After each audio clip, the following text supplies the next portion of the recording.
For 23 years, Grace Walker believed nobody had ever come back for her. An orphan girl with no family, no answers, and no place to belong. She spent her childhood watching other children leave with families while she remained behind. Then she bought an abandoned church. Hidden beneath its floorboards were hundreds of forgotten World War II letters and a family secret buried for more than 70 years. A secret connected to a soldier who never came home. A secret connected to Grace herself. And if those letters had remained hidden just a little longer, the truth might have been lost forever. Because beneath that church was the answer to the question Grace had carried her entire life. Why had nobody ever come back for her? Grace Walker spent most of her life believing she had been forgotten. Not hated. Not abandoned on purpose. Just forgotten. Like an old photograph tucked away in a drawer, nobody opens anymore. Every Christmas Eve at St. Mary's Orphanage, children waited in the dining hall wearing their best clothes. Families would arrive throughout the day. Names would be called, one by one. Children would leave holding the hands of people who had chosen them. Grace always waited. At 7 years old, she waited by the window. At 10, she kept her little suitcase packed beside her chair. By 16, she stopped bringing the suitcase altogether. Nobody was coming. At least, that's what she had learned to believe. One winter, while helping clean the orphanage office, Grace found her adoption file. Most children had thick folders. Hers contained a single page. Under known relatives, there were only 2 words. Unknown. None. She stared at those words for a long time, because for the first time, she wondered if anyone had ever searched for her at all. Years later, after aging out of the orphanage, Grace built a quiet life for herself in Willow Creek, Kentucky. She worked long hours at a roadside diner. Morning shifts became night shifts. Weekends disappeared. Every extra dollar went into a small savings account. She wasn't saving for a vacation or a new car. She was saving for something she had never truly had. A place to belong. Then, one rainy October morning, she found an online listing for an abandoned church. Willow Hill Church, built in 1919. Closed for more than 30 years. Price $5,000. The building looked worn and tired. The white paint had faded. The stained glass windows were cracked. The bell tower leaned slightly against the gray Kentucky sky. Most people would have seen a ruin. Grace saw something else. She saw a chance. 3 weeks later, she stood at the bottom of the church steps holding the deed in trembling hands. Every dollar she had spent years saving was gone. The wind carried the scent of fallen leaves through the empty churchyard. For a moment, fear settled deep in her chest. What if everyone was right? What if the church couldn't be saved? What if she couldn't either? Then her eyes caught something near the stone foundation. 2 faded initials hidden beneath years of moss. J.C., almost erased by time. Without thinking, Grace brushed her fingers across the letters. A strange feeling passed through her, as if the church had been waiting for someone to notice, waiting for someone to listen. Grace didn't know who J.C. was. She didn't know a young soldier with those initials had once walked through those doors before leaving for war. She didn't know that hidden beneath the aging floorboards were hundreds of forgotten letters, untouched for more than 70 years. And she certainly didn't know those letters would lead her toward a family secret connected to her own past. A secret powerful enough to change everything she believed about herself. Standing there beneath the gray autumn sky, Grace thought she had just purchased an abandoned church. She was wrong. What she had really found was the beginning of an answer to the question she had carried since childhood. Why had nobody ever come back for her? After 70 years of silence, The church was finally ready to tell its story. The first time Grace unlocked the doors of Willow Hill Church, she expected to feel excited. Instead, she felt small. The old wooden doors groaned as they swung inward, releasing a breath of stale air that had been trapped for decades. Dust floated through the sunlight pouring in from the broken stained glass windows. The silence inside was so deep it almost felt alive. Grace stood in the doorway for a long moment. The church was empty. Not just empty of people. Empty of laughter. Empty of music. Empty of prayer. It felt like a place the world had forgotten. Slowly, she stepped inside. Each footstep echoed across the worn wooden floor. The pews were covered in dust. Several had collapsed entirely. Water stains spread across the ceiling like old scars. In one corner, a section of plaster had fallen away, exposing the aging beams underneath. Most people would have turned around. Most people would have seen a building beyond saving. But Grace had spent her entire life being underestimated. She knew what it felt like when people looked at something broken and decided it wasn't worth the effort. So she stayed. The first week was harder than she imagined. Every day before sunrise, she worked at the diner. Every afternoon, she drove to the church. Every evening, she cleaned until darkness forced her home. She hauled out rotten wood, dragged away rusted metal, filled countless trash bags with debris. By the end of each day, her hands ached and her back burned. More than once.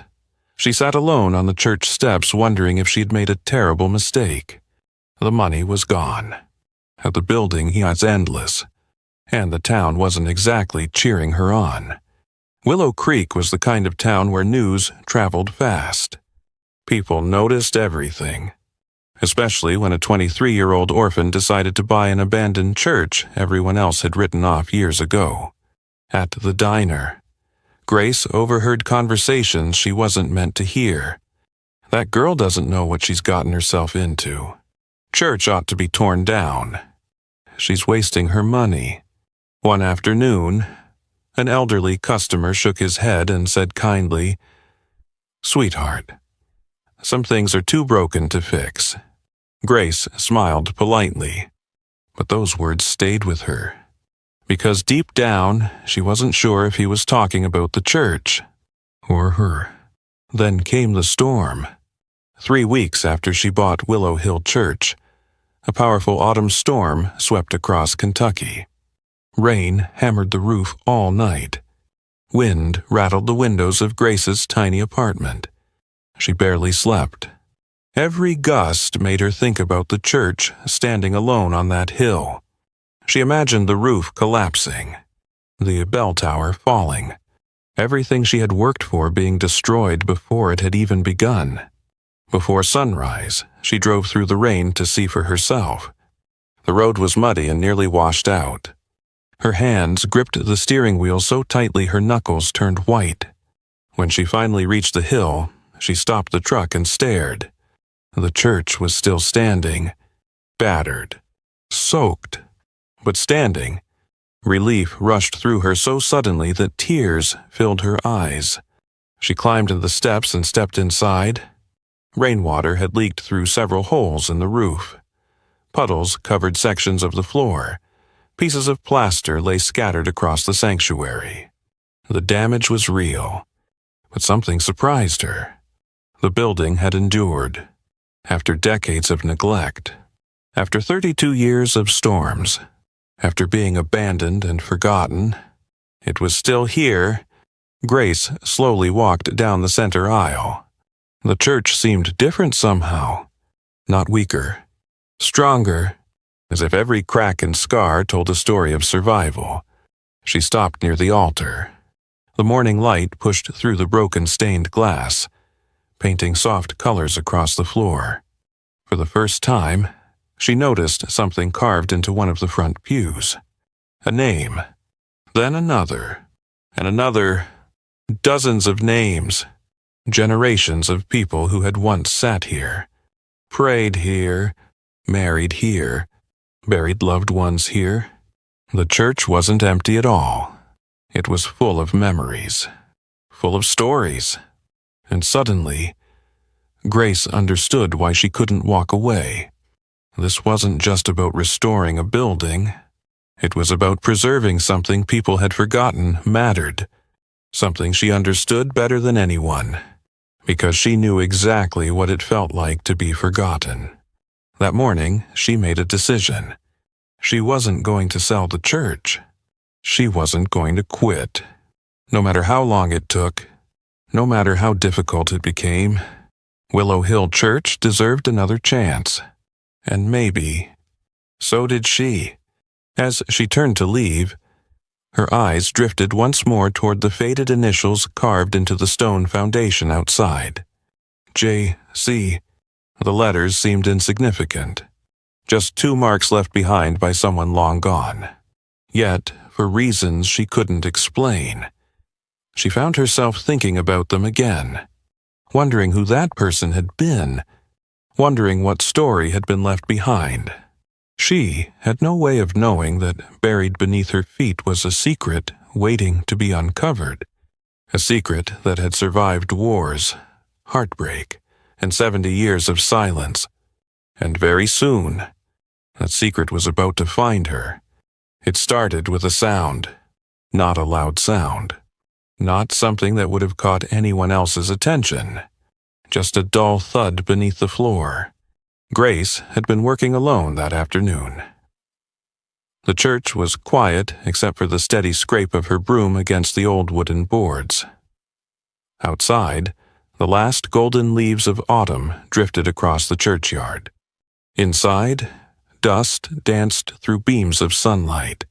She was sweeping near the front of the sanctuary when she heard it. Thunk. She stopped. For a moment, she thought she had imagined it. Then she tapped the floor again with the broom handle. Most of the boards sounded solid, but one section near the altar answered differently. Hollow. Grace frowned. She knelt down and brushed away years of dirt and dust. The wood looked slightly newer than the surrounding boards.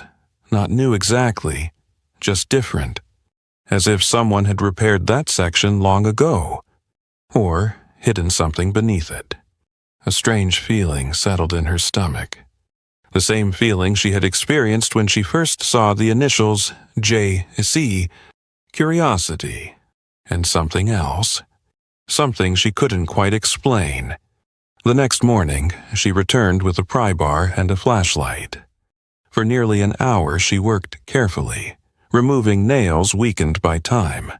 Finally, one of the boards lifted free.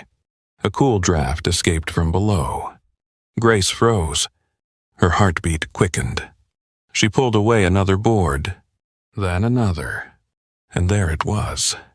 A narrow opening hidden beneath the church floor.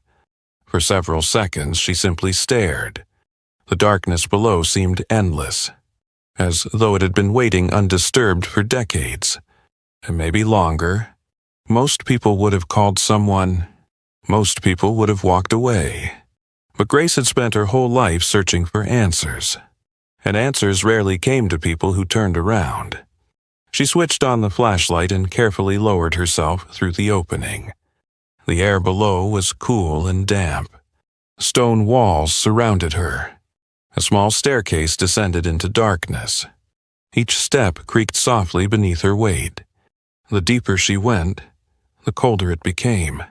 Finally, the staircase opened into a hidden room. Grace stood motionless. The room was larger than she expected. Old wooden shelves lined the walls. Dust covered everything. Boxes, crates, metal containers, and dozens upon dozens of sealed packages stacked carefully in rows. It looked less like a storage room and more like a time capsule, a place forgotten by history. For several moments, she could only stare. Then her flashlight landed on something sitting atop one of the shelves. A wooden box. Simple, weathered, and engraved with two familiar initials, J.C. Grace felt a chill run down her spine. Slowly, she carried the box to a nearby table. The lid resisted at first. Then it opened. Inside were letters, hundreds of them, neatly bundled together with faded ribbons. Some envelopes were yellow with age. Others were stained and fragile. Every one of them had an address. Every one of them had a name. Many had never been opened. Grace carefully lifted the first letter. The postmark was dated 1944. Her breath caught. World War II. With trembling hands, she unfolded the paper. The handwriting was neat but hurried.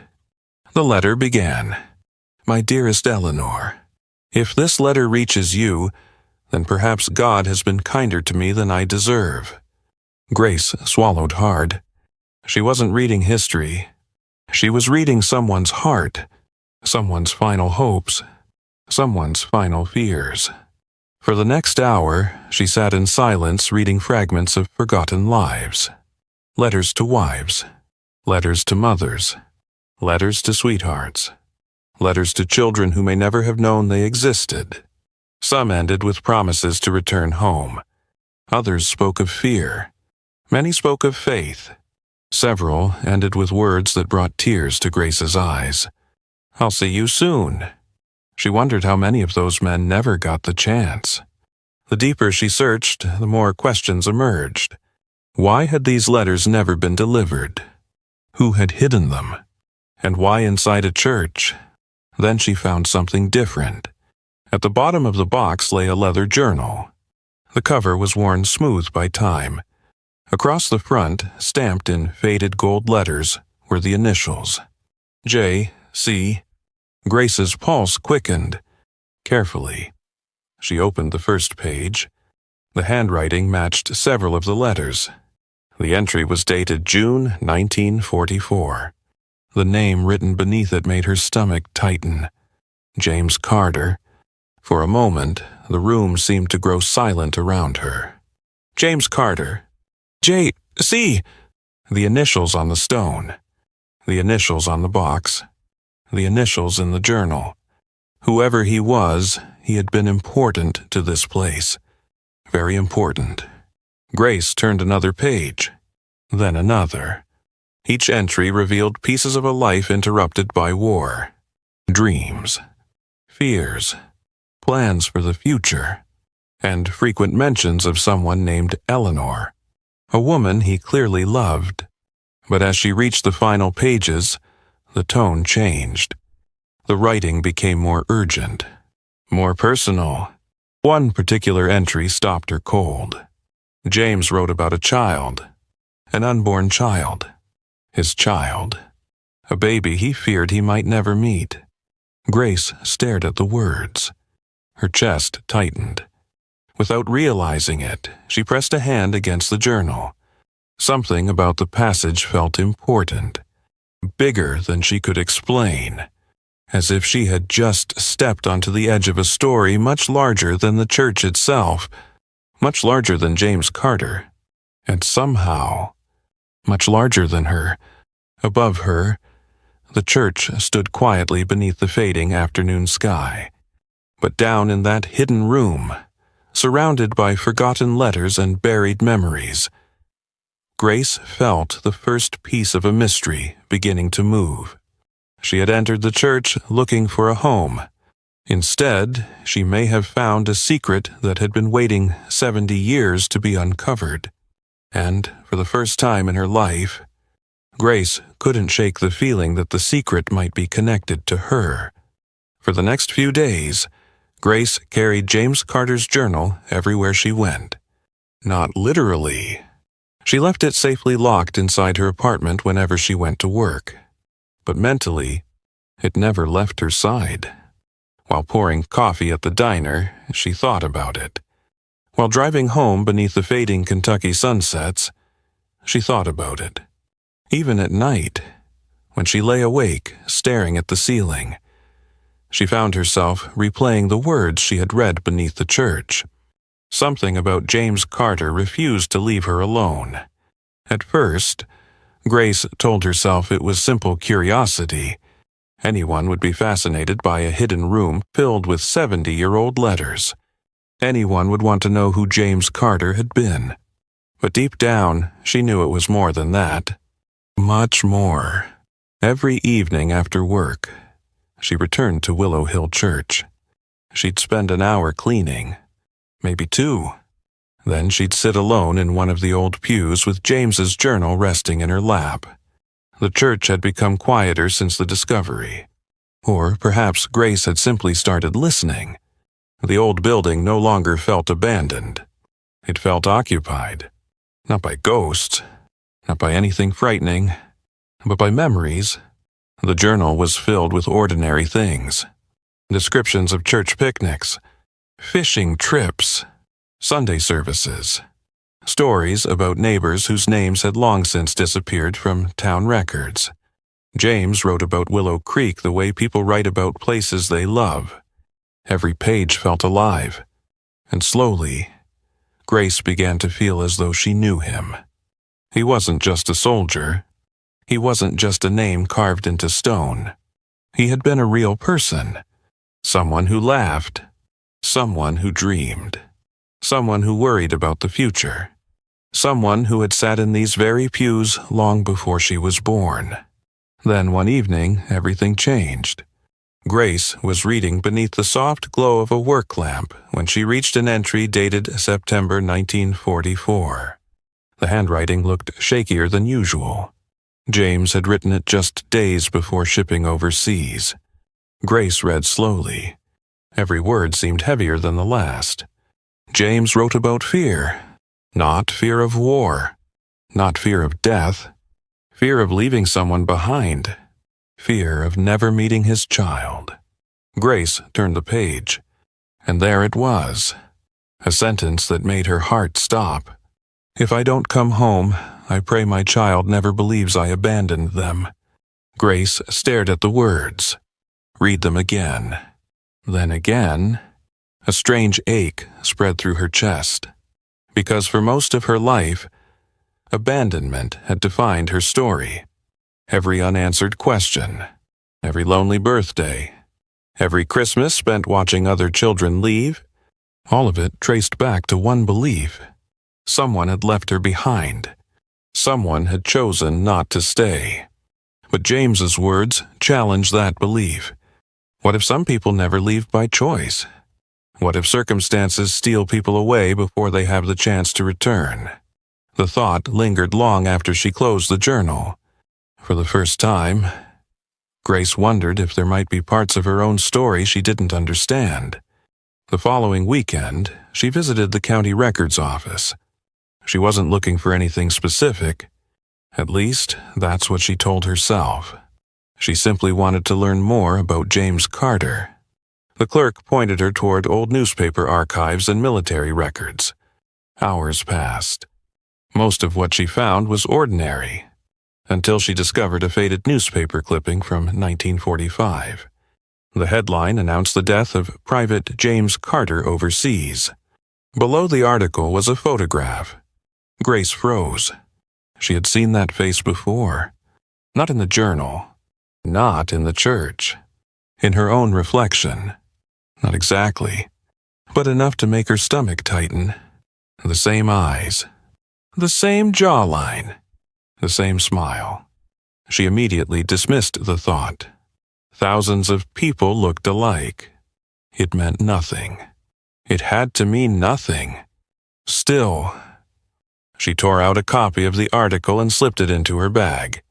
That night, she couldn't sleep. She found herself sitting at her kitchen table long after midnight. James's journal lay open beside the newspaper clipping. Rain tapped softly against the window. The apartment was silent. Grace looked from the photograph to her own reflection in the dark glass, then back again. The resemblance was probably coincidence, yet something deep inside her whispered otherwise. As dawn approached, she turned back to the journal. One final entry near the end caught her attention. It mentioned Eleanor. And the baby? James wrote that if anything happened to him, He wanted the church to safeguard certain letters until they reach the right hands. The truth deserves to survive, even if I don't. Grace read the sentence 3 times. The truth deserves to survive. The words echoed inside her. Suddenly, restoring the church no longer felt like a construction project. It felt like a responsibility, a mission. Someone had hidden those letters for a reason. Someone had protected them for 70 years, and now they had somehow ended up in her hands. The question was no longer whether she would continue investigating. The question was where the truth would lead. Because the more Grace learned about James Carter, the more she began to suspect that she wasn't just uncovering his story. She might be uncovering her own. And for the first time since finding her adoption file all those years ago, she allowed herself to wonder something she had never dared believe. What if she hadn't been forgotten after all? What if someone had been trying to find their way back to her? For generations, the idea came quietly, not in a flash of inspiration, not during some dramatic moment beneath the church's stained glass windows. It arrived on an ordinary Tuesday evening, while Grace sat alone in one of the front pews, surrounded by stacks of letters that hadn't been touched in more than 70 years. Outside, the Kentucky sky was turning orange. Inside, Willow Hill Church was silent. Grace held one of the envelopes in her hands. The paper was fragile now, yellowed by time. On the front was the name of a woman who had likely spent decades never knowing that someone had written to her one last time. Grace stared at the envelope for a long moment. Then a simple thought crossed her mind.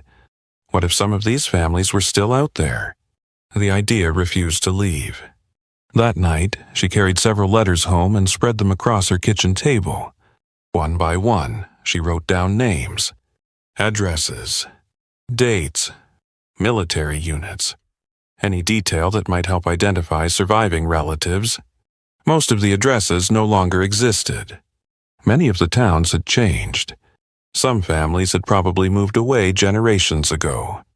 But Grace couldn't stop thinking about James Carter's words. The truth deserves to survive. Maybe that was why the letters had survived. Maybe they had been waiting for someone to finish what had never been completed. The next morning, Grace created a social media page for Willow Hill Church. At first, she felt foolish doing it. She wasn't a historian. She wasn't an investigator. She was just a waitress with an abandoned church and a box of forgotten letters.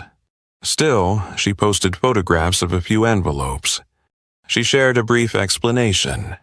Then she waited. Nothing happened for almost 3 days. Then a message arrived. A woman from Tennessee recognized her grandfather's name on one of the envelopes. Grace stared at the screen. Her heart raced. After 70 years, someone had found a connection. A week later, the woman drove to Willow Creek. She was nearly 80 years old. Her hands trembled as Grace placed the unopened letter in front of her. For several moments, neither woman spoke. The elderly woman simply stared at the envelope. Then tears began rolling down her cheeks. "My mother waited her whole life for this," she whispered. Grace felt a lump rise in her throat. The letter had been written by the woman's uncle shortly before he was killed in France. Nobody in the family had ever known it existed. As the woman read the words aloud, the church seemed to grow impossibly quiet. The letter wasn't extraordinary. It spoke of family, of missing home, of hoping everyone was safe, but the emotions inside it felt timeless. When she finished reading, the woman reached across the table and squeezed Grace's hand. "You have no idea what this means." For the first time since buying the church, Grace felt something shift inside her. This wasn't just about preserving history. She was returning pieces of people's lives. Word began spreading, slowly at first, then much faster. Local newspapers picked up the story. Veterans groups contacted her. Historians offered assistance. People from neighboring states started calling.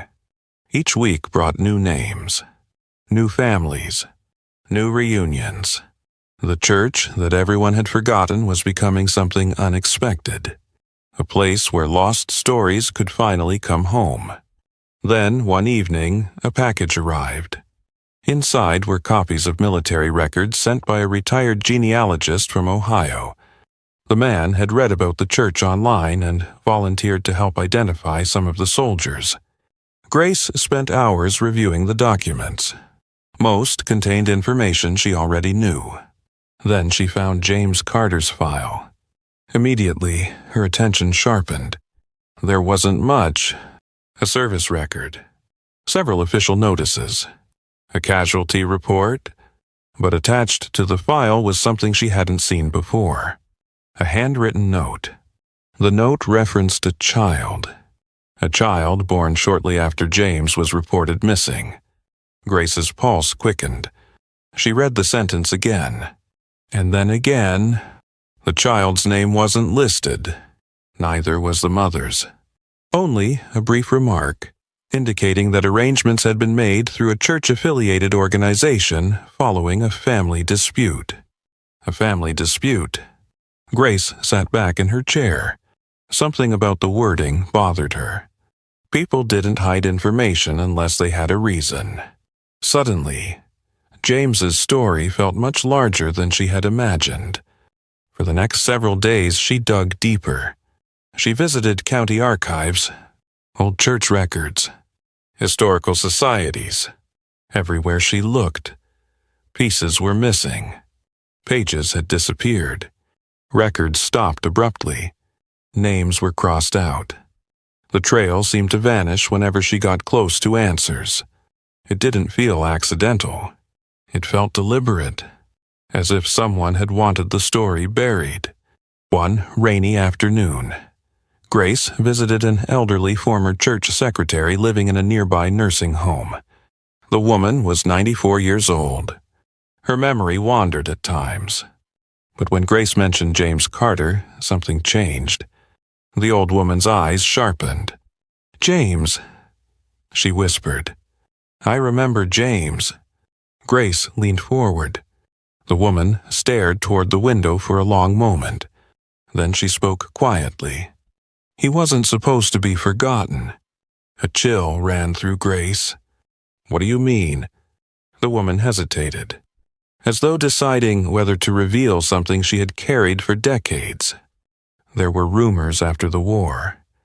What kind of rumors? The old woman looked directly at her. That someone wanted his story to disappear? The room suddenly felt smaller. Grace's heart pounded. "Why?" The woman shook her head slowly. "I don't know." Then she added something that made Grace's breath catch. "But I remember the baby." Grace froze. "The baby?" "James's child. The mother brought the infant here once," the woman said softly. "Only once." Grace struggled to speak. "What happened?" "I don't know. After that, they were gone." Silence filled the room. Then the woman looked at Grace with unexpected intensity. "You have his eyes." The words hit like a thunderclap. Grace's entire body went still. For several seconds, neither woman spoke. The old secretary seemed surprised by her own statement, as if she had only just noticed it herself. "You have the same eyes James had." That night, Grace sat alone inside Willow Hill Church. Rain tapped gently against the stained glass windows. The old journal rested beside her. The letters surrounded her, and for the first time, she allowed herself to consider a possibility she had been afraid to voice. What if her connection to this story wasn't coincidence? What if James Carter wasn't simply a soldier whose letters she had discovered? What if he was part of her story, a part of her family? The idea terrified her, but it also ignited something she hadn't felt since childhood. Hope. Real hope. Not the fragile kind she used to carry to the orphanage window every Christmas. Something stronger. Because for the first time in her life, Grace wasn't just searching for answers about the past. She was searching for where she came from, and somewhere beyond the letters, beyond the church, beyond 70 years of silence. The truth was finally beginning to come into view. For most of her life, Grace Walker believed the hardest part of her story was not knowing where she came from. She was wrong. The hardest part was discovering that the answers had been closer than she ever imagined. For weeks after her visit to the nursing home, the elderly secretary's words refused to leave her mind. "You have his eyes." At first, Grace tried to dismiss it.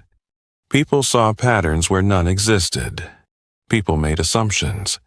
And yet, every time she opened James Carter's journal, every time she looked at the faded photograph attached to his military record, she felt the same uneasy pull. The resemblance was impossible to ignore.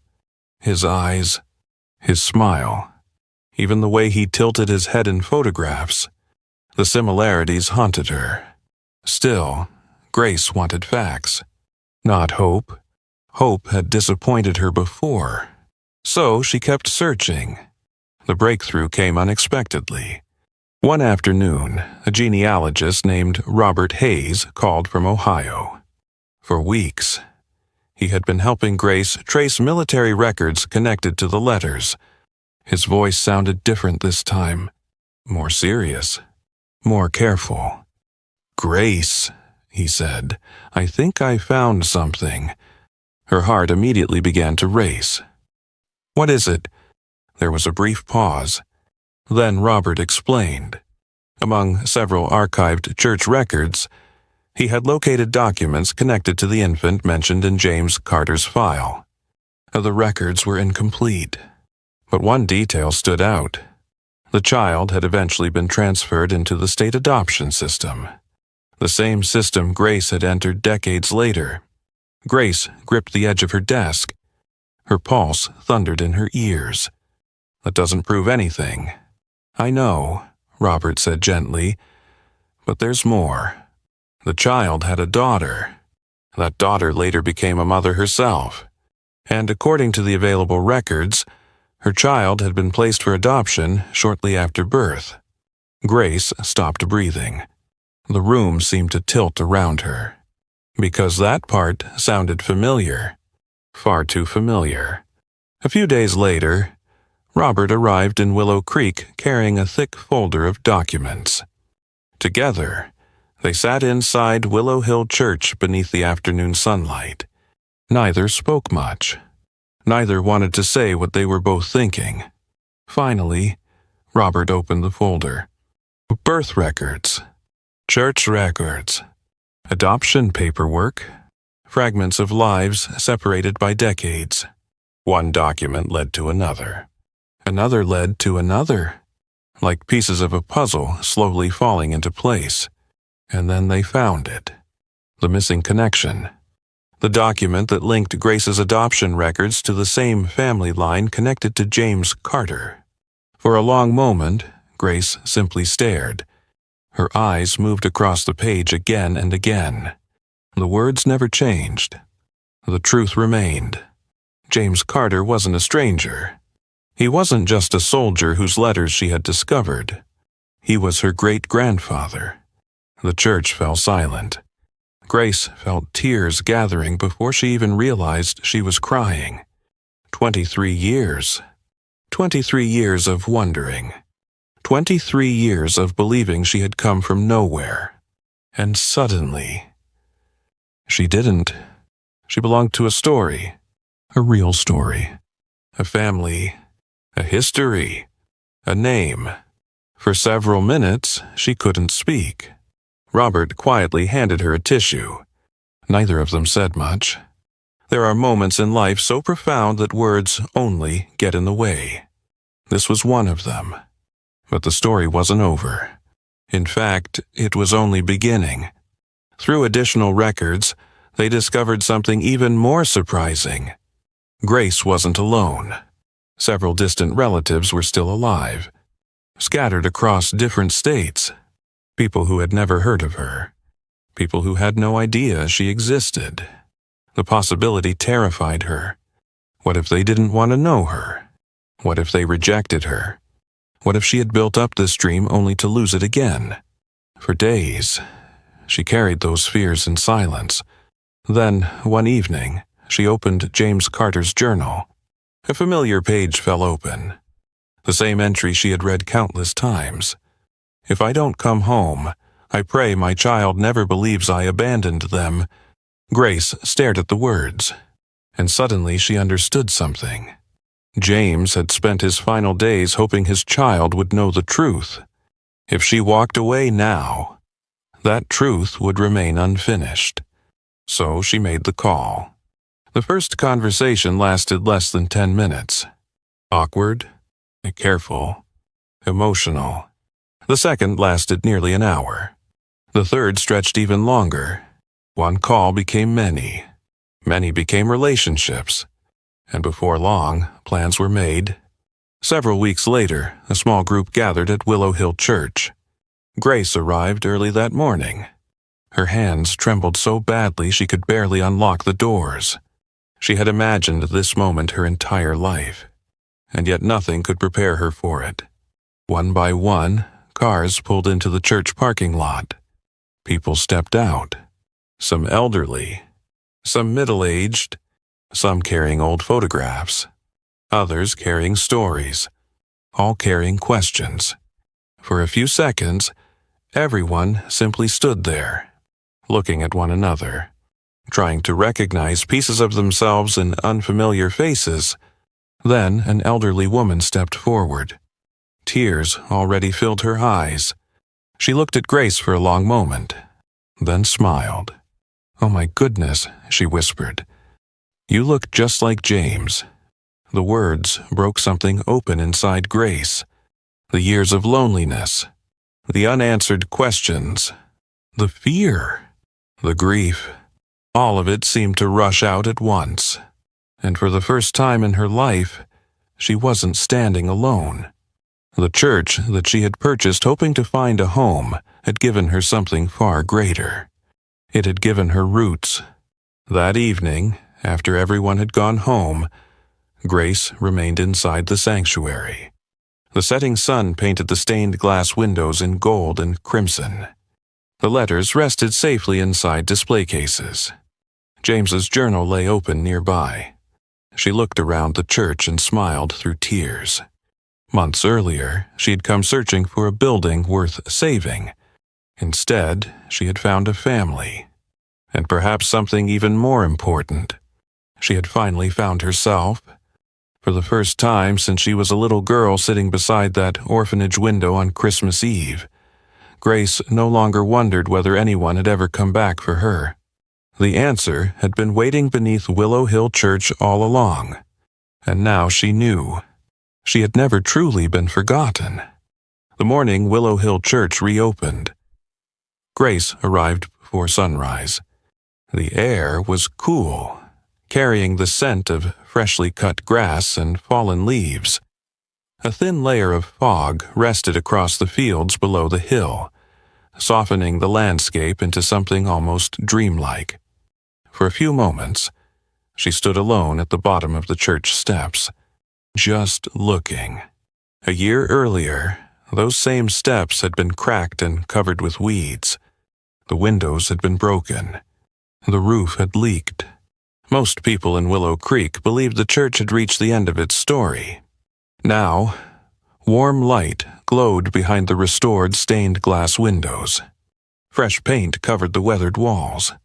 The bell tower stood proudly against the morning sky, and hanging beside the front door was a simple wooden sign, "The House of Forgotten Letters." Grace stared at it and smiled. There had been days when she thought she'd never reach this moment. Days when she questioned everything. Days when she sat alone in the sanctuary, wondering whether the church, and perhaps even she herself, could truly be saved. Yet here she was. And somehow, the church was still standing. So was she. By mid-morning, the first visitors began arriving. Then more followed. And more after that. Cars filled the gravel parking lot. People traveled from neighboring counties. Some came from neighboring states. Many carried photographs. Some carried old family records. Others carried nothing but curiosity. Grace greeted each person at the door, not as guests, but as family, because in a way, they all were. Every person who stepped inside had come searching for something. A memory, a connection, a piece of someone they loved. The church welcomed them all. Inside, displays lined the walls. The recovered letters rested carefully beneath glass. Photographs of soldiers hung beside photographs of the families they left behind. James Carter's journal occupied a special place near the altar. The same journal that had changed everything. Visitors moved slowly through the exhibits. Many spoke in whispers. Some cried openly. Others stood silently, reading words written decades earlier by people who never imagined anyone would read them again. Grace watched an elderly man stop before one particular display. His hands trembled as he reached toward the glass. Inside was a letter written by his older brother, killed in Europe before the man had even started elementary school. The brother he had never known. The brother whose voice he was hearing for the very first time. The man wiped away tears and simply whispered, "Welcome home." Nearby, a grandmother sat reading a letter with her granddaughter beside her. 3 generations connected by words written before any of them had been born. Again and again. Grace witnessed moments like these throughout the day. Small miracles. Quiet miracles. The kind that happen when people finally receive answers they have waited a lifetime to hear. As the afternoon sun drifted lower in the sky, the church became filled with conversation. Stories flowed from every corner of the building. Veterans shared memories. Families shared photographs. Neighbors who barely knew one another suddenly discovered connections stretching back generations. The church no longer felt like a museum. It felt alive, exactly as Grace had hoped. Then, shortly before sunset, something happened she would never forget. Harold Jenkins, the oldest living member of Willow Creek, slowly walked to the front of the sanctuary. At 92 years old, Harold had attended Willow Hill Church as a boy. He remembered weddings held beneath these windows, funerals, Christmas services, community gatherings. He remembered the church before it was abandoned, and now he was seeing it reborn. The room gradually fell silent as Harold cleared his throat. His voice was weak but steady. "I thought this place was gone forever," he said. The crowd listened. "I thought its story had ended." His eyes drifted toward Grace, then toward the letters, then toward the families gathered throughout the room. But stories don't die when people remember them. Silence filled the sanctuary. Several people wiped away tears. Harold smiled softly. Then he pointed toward Grace. This young woman didn't just save a church. His voice broke. She brought people home. For a moment, Grace couldn't breathe. The room erupted in applause. Not loud applause. Not the kind heard in stadiums. Something gentler. Something warmer. The sound of gratitude. The sound of people recognizing what one determined person had accomplished. Grace lowered her head. Tears slipped down her cheeks. Because they didn't know the whole truth. They thought she had saved the church. But the church had saved her too. As evening settled over Willow Creek, strings of warm lights illuminated the church grounds. Families lingered long after sunset. Children played in the grass. Old friends reunited. Stories continued to be shared. And for the first time in more than 30 years, the church bell rang. The sound echoed across the valley. Clear, strong, alive. People stopped talking, stopped walking, stopped everything, and simply listened. Some smiled, some cried, Grace did both, because that bell wasn't just announcing the reopening of a church, it was announcing something far greater: the return of forgotten voices, the healing of old wounds, the restoration of a history that nearly disappeared. Later that night, after the final visitors had gone home, Grace walked through the sanctuary alone. The building was quiet once again, but it was a different kind of quiet now. A peaceful quiet, a fulfilled quiet. She stopped beside James Carter's journal. Carefully, she opened it to the final page. Beneath James's last entry, she had written a single sentence in her own handwriting. "You were never forgotten. We just hadn't found your story yet." For a long moment, she stood there. Then she closed the journal gently. Outside, stars filled the Kentucky sky. The church lights glowed softly behind her. And as Grace locked the front door, she realized something she had never believed possible. The little girl who once sat beside an orphanage window waiting for someone to choose her was gone. In her place stood a woman who had found her family, her purpose, and her place in the world. And somewhere, she liked to believe, James Carter was smiling, because after 70 years of silence, someone had finally come back. And this time, they stayed. Not everyone would have seen hope in an abandoned church. Most people saw a building that had been forgotten. Grace Walker saw something worth saving. Perhaps that was because she knew exactly what it felt like to be forgotten herself. For 23 years, Grace believed she had been left behind. She believed nobody had come back for her. Nobody had searched. Nobody had cared. But standing inside Willow Hill Church one final evening, she finally understood the truth. James Carter never came home from the war. The letters he wrote never reached the people he loved. The child he worried about grew up without knowing his name. And for decades, it seemed as though his story would disappear forever. But stories have a way of surviving. Sometimes they survive in old photographs, sometimes in forgotten letters, and sometimes they survive in people. 70 years after James Carter was gone, a young orphan girl walked into an abandoned church searching for a place to belong. She thought she was saving a building. Instead, the building was saving her. The church wasn't waiting for Grace to save it. It was waiting to save Grace. A few months after the church reopened, Grace returned to St. Mary's Orphanage. She walked into the same dining hall where she had spent so many Christmas Eves waiting by the window. The same room where she watched other children leave with families while she remained behind. For a moment, she sat quietly in the chair she used to occupy as a little girl. Then she smiled, because she finally understood something that child never could. Nobody had forgotten her. The answers had simply taken longer to arrive. And this time, she wasn't alone. She carried photographs of family members she had finally met. Letters that connected her to generations she never knew existed.